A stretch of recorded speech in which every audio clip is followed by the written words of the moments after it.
Tell us about the current situation in local football. What are the challenges you face on a day-to-day basis? No, I thought you will ask me to respond to the issues raised. A little later, yes. That, of course, we, as a football association, we have a number of challenges. Challenges of, first and foremost, the population that we have, to source a number of quality players from a population of 2 million people is quite a challenge. Secondly, we have challenges of the spread of facilities across the country. You know, I've always said that if you draw a line just across the country where the bridge on the north of Chiwarongo is, which is the area north of that line, hosting more than half of the population of this country. You have about 5 football facilities in that area. And that is not enough to develop players. We have challenges of funding. Namibia, both public and private, have not yet come to the party in terms of the importance of funding sports, not only football, but sports, and by implication football. Just to give you a good understanding of what I'm talking about, and on average, countries against which we have to compete to qualify for major international competitions spend for one match what we spend, what the government budgets for Namibia for the whole season. So, and that already puts you at a very big advantage. Namibia qualifying for this kind of competition is actually a miracle. People have to work,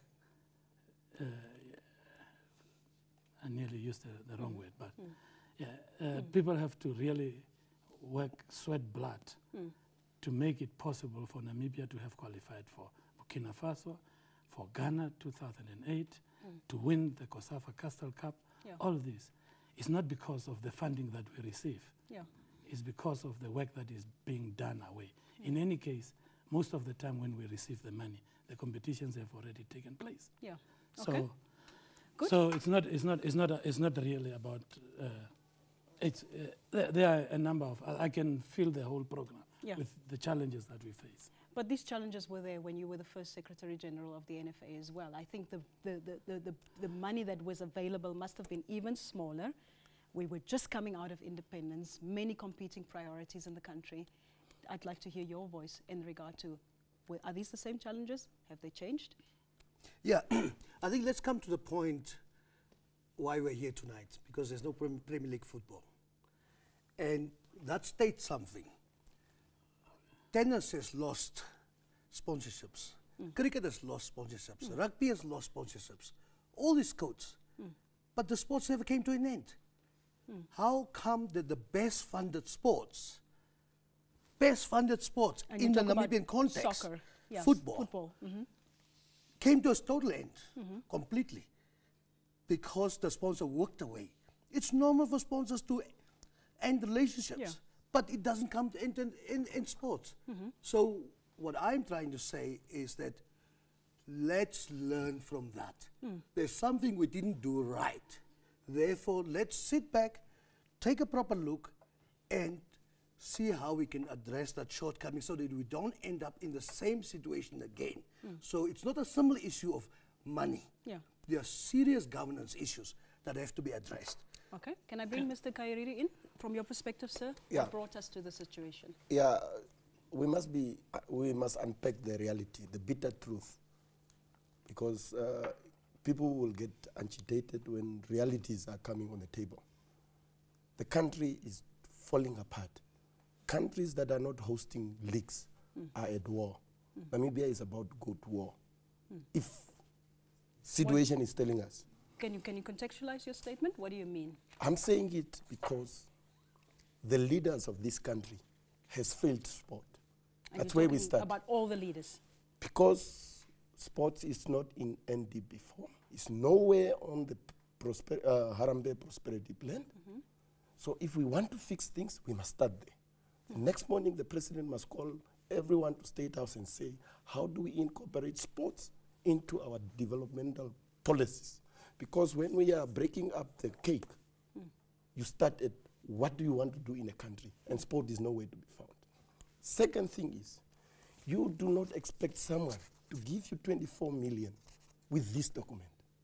This is a so-called strategic plan of NPL, drafted by a certain individual. A strategic plan must be drafted by everyone affected, who consulted and what happened. And this thing is, there is no SWOT analysis, because any investors who wants to put in 24 million into the Premier League must look at what is the package, what are the risks, what are all these things. These things are not in this document.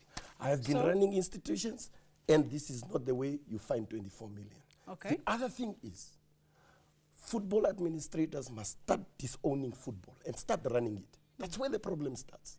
Because when you own something, you will not start running it. You will say, today I'm going to answer to this, tomorrow I'm going to do this, the rest I will leave behind.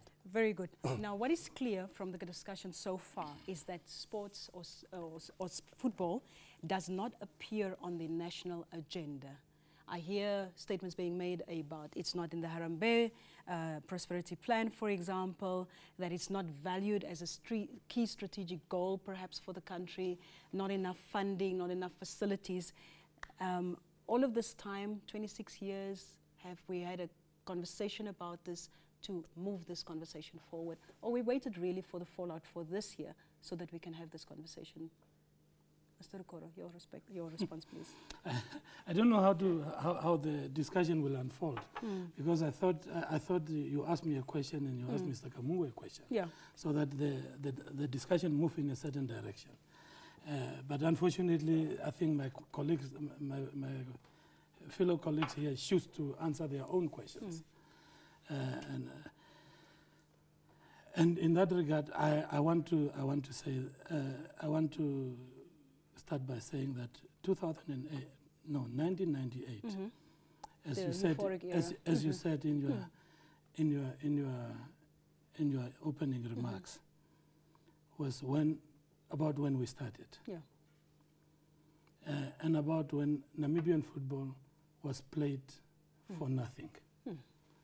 No expectations were put on the clubs to pay salaries. The distances covered were not similar. So it is a completely different prehistoric picture that you painted there. And of course, we have grown from there. Yes. You must remember that in 2008, we qualified for Burkina Faso. The only thing we did in 98 was to qualify for Burkina Faso. 2008, we qualified for Ghana. In fact, we recently won the COSAFA, something that failed the group of 98. Or the group of 98 failed to do. So there is a real growth in terms of performance of the national teams. Our under-17 national team recently won the COSAFA. Yes. That's a show of strength. For the first time this year, our under-17, our under-20s, and our under-17 girls went to the second round of qualifiers. You know, for the African competition, there's real growth. That is the first time. So what you're saying is, let's focus on where the issues are. No, let's focus on now, on this problem. Let's not try to paint a picture as if Namibian football has regressed. No, it's not true. It's far from the truth. If somebody is painting that picture, it's not true. So what are the challenges that we have? What has happened? And I want to respond to what Mr. Kamungu have said. You know, tennis is tennis. Football is football. It's not tennis. You can play tennis anywhere, anytime, with any number of people. I'm sure the tennis experts will disagree. They don't touch as many people as football does. Not as many regions and many communities as football does. Football touches almost everybody in this country. So why it is more expensive and more difficult to run football than tennis? Understand. Okay. Yes. So even if without any money, I can run tennis also. Yes.